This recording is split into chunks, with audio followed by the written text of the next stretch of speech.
ফুলকপিগুলোকে আমি কেটে পানির মধ্যে রেখেছি। এখন ক্লিন করে তারপর চুলার উপর ভাপে বসিয়ে দিব। এখন চুলার উপর ভাপে বসিয়ে দিলাম। ফুলকপি ভাপানো হয়ে গিয়েছে, এখন নামিয়ে নিব। চুলায় কড়াই বসিয়ে দিয়েছি, এখন দিয়ে দিব সরষের তেল।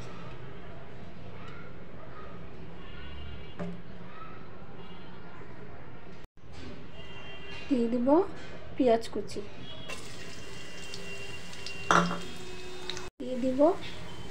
দিয়ে দিব রসুন কুচি। এখন নেড়েচেড়ে ভেজে নেব। খুবই অল্প মশলা দিয়ে রান্না করব আজকে। রান্নাটি অতি সিম্পল একটি রান্না, আপনারা দেখতে থাকুন। রসুন পেঁয়াজ তেলে ভেজে নেওয়া হয়েছে, আর এত সুন্দর একটা ফ্লেভার বের হয়েছে এই ভাজা পেঁয়াজ রসুনের থেকে। এখন এখানে আমি দিয়ে দিব মাছ। এখানে পাঙ্গাস মাছ ভালোভাবে ক্লিন করে নিয়েছি। তো এখন এই মাছগুলো সব ভাজা পেঁয়াজ রসুনের মধ্যে দিয়ে দেব।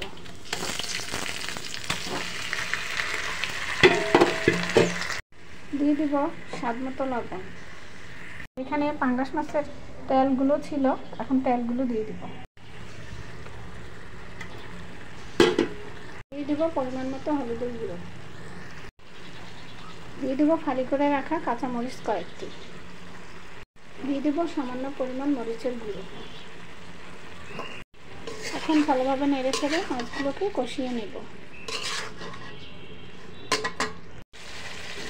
ভালোভাবে মাছগুলো কষিয়ে নিয়েছি। এখন আর একটু কষিয়ে নেবার জন্য দিয়ে দিব পানি।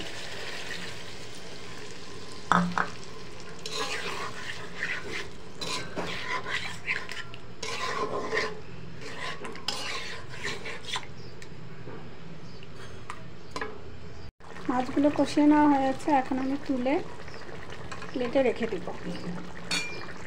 সবগুলো মাছ তুলে নেওয়া হয়েছে, আর কয়েকটি বাকি আছে, এগুলো তুলে নিব।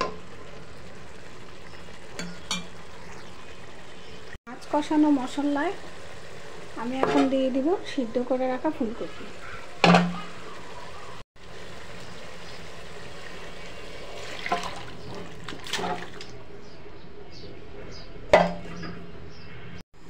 এখন আস্তে আস্তে মশলাগুলোর সাথে ফুলকপিগুলোকে নেড়ে চেড়ে মিশিয়ে নেব।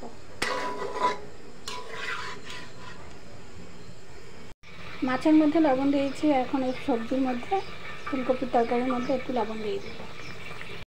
ভাজা জিরের গুঁড়ো। এখন দিয়ে দিব কষিয়ে রাখা পাঙ্গাস মাছগুলো উপর দিয়ে।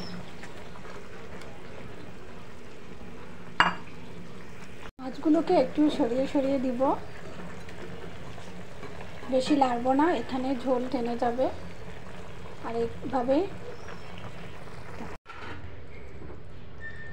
এখন রান্না কমপ্লিট হয়ে গিয়েছে। ফাঁকে আমি পাঙ্গাস মাছগুলোকে নেড়ে দিয়েছিলাম, আর এগুলো হচ্ছে পাঙ্গাস মাছের যে পেটি থাকে না, সেই পেটির চাকা নিয়েছি। তো দুই একটা বা পিছু ছিল। তো এই ছিল অল্প মশলায় অতি সাধারণ একটি রান্না।